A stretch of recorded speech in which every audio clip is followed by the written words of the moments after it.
Why, in your opinion, there is a massive far-right wing in many countries, but not a massive far-left wing?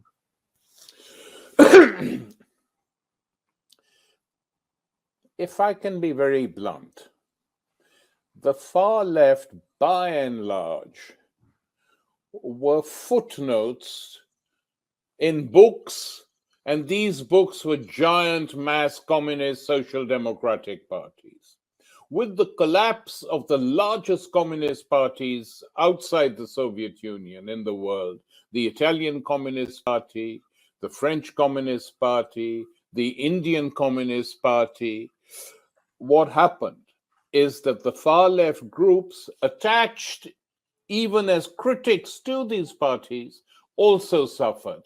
And for many, many people who don't know the differences between one group and another, they feel the left has collapsed.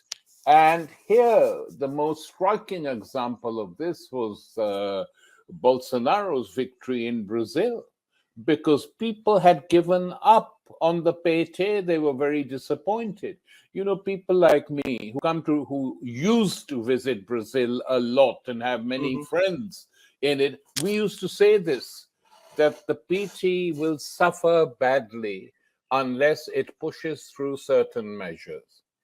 That the wage subsidies are not, Bolsa Familia is not enough. You need to change the social structure, the social infrastructure of the country, health, education, prison system, so people feel something has been done. But instead, they largely stuck to the Bolsa Familia, which I'm not saying was unimportant, but on its own, that couldn't deliver the goods. And in other cases, the United States played a big part via their sanctions regime against progressive governments, via what they were doing behind the scenes to get rid of governments or destabilize governments. I'm amazed Maduro is still in power in Venezuela. To be honest, given that the Americans have waged a huge campaign against him, and the cynicism with which they suddenly produced a new president, Guaido, who was presented to the leaders of Western Europe and NATO, this is the real president of Venezuela. Well, that has blown up in their face. How can he be the new president of Venezuela? And what the US thought was, if we can buy over the Venezuelan generals, that will be enough. We will get rid of Maduro and we will put this place. I'm not saying the Maduro government has not made mistakes. It has, but so did Chavez, so did Lula. We have to understand that. But despite that, they were trying to do something different. But the Americans tried to bribe the generals in Venezuela and failed. And some of them spoke up and said, we are insulted. They think they can just buy a country by buying its generals. And this shocked the Americans because they thought it was easy. They had very bad intelligence. So the left is discredited to a certain extent, but wherever the people experience right-wing governments in power, they suddenly realize we have made a huge mistake. How can we pull out of it? How can we get back? In France, there's a clash now between the President Macron and the far right. And who will win remains to be seen. We don't know. I think the center will win, but we can't be assured. But we have to ask, why are so many French people, including many who used to vote for the Communist Party, former workers, voting or saying that they are going to vote for Marine Le Pen or Eric Zemmour, who is even more to the right? And I think we have to say that they feel that the system has let them down. And they are promised, I mean, Le Pen doesn't just talk about immigration. She also talks about employment and state intervention, etc., etc. So people get taken in by this, and I think, unfortunately, the only way is going to be for them to experience a government of this sort.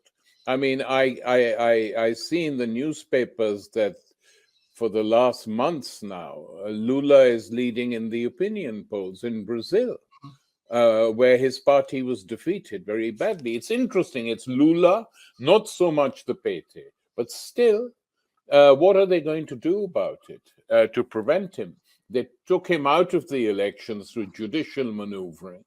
But if he wins again, it will be a step forward. Have no doubt about it. So this is the stage we're in. People don't know what to do. They try one group of politicians, they feel let down. They try another group. For them, it's not a big difference. It's the far right. They say, okay, let's see what they will do. And you can see what they did when they've been in power in Italy. Absolutely nothing for the people. So again, there are shifts away. And, you know, we can't be voluntarists. We can't force people. We have to wait and speak the truth as much as we can. Professor Ali, in your opinion, is it proper to classifying this current far right as fascist? I tell you, for me, fascism is a very particular concept. And it's a philosophical, political concept which was developed in Europe in the 20s and 30s.